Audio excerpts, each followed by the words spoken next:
shanta dal ee ugu awoodda badan dhammaan dalalka islaamka iyo cududooda ciidan. waxaa ugu horeeya dalka Iiraan. ciidanka howlgalka diyaarka u ah waa 5,045,000 oo askari. kharashaadka la geliyay ciidankaasna waa 17 bilyan oo dollar sanad kasta. sidoo kale dalka Iiraan waxa uu leeyahay 658 taangi oo nooca dagaalka ah, in ka badan 474 roket, 497 diyaaradaha dagaalka ah, 128 helikobtar oo waqti walba howlgal diyaar u ah. maraakiibta dagaalkuna waxa ay ka badan yihiin 350 markab iyo 6 markab oo nooca ay diyaaraduhu ka duulaana, 3 markab oo casri ah iyo 33 gujis oo nooca biyaha guntooda mara. dalka Indonesia waxa uu ka mid yahay dalalka sanadadii aynu soo dhaafnay xooga saariyay kubcinta ciidamada. ciidamada howlgalka diyaarka u ahina waxa ay gaadhayaan 4,070,000 oo askari.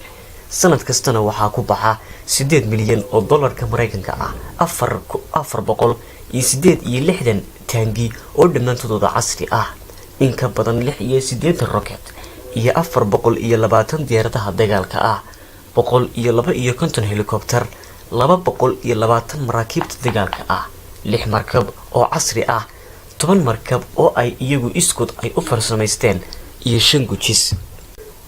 dalka Masar, ciidanka howlgalka diyaarka u ahi waxa ay gaadhayaan 4,038,600 oo askari, iyada oo 7.8 milyan oo dollarna lagu kharash gareeyo sanad kasta.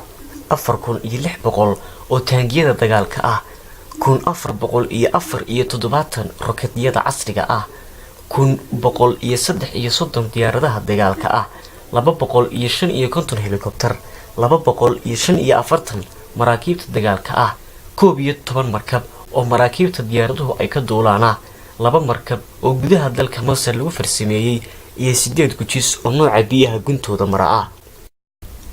Pakistan, ciidankeeda howlgalka diyaarka u ahi waxa ay gaadhayaan 6,020,000 oo askari. 7.6 bilyan oo dollarka Mareykanka ah ayaa lagu kharash gareeyaa howlgallada ay sameeyaan ciidamadaasi Pakistan.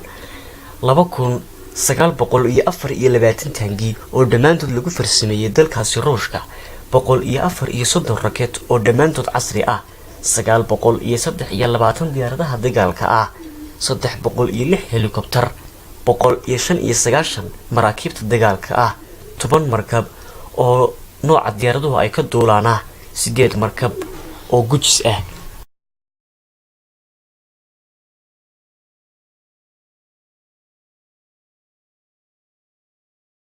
dalka ugu dambeeya waa dalka Turkiga. ciidamada diyaarka u ah in ay howlgalgalaan waa 5,010,500 oo askari.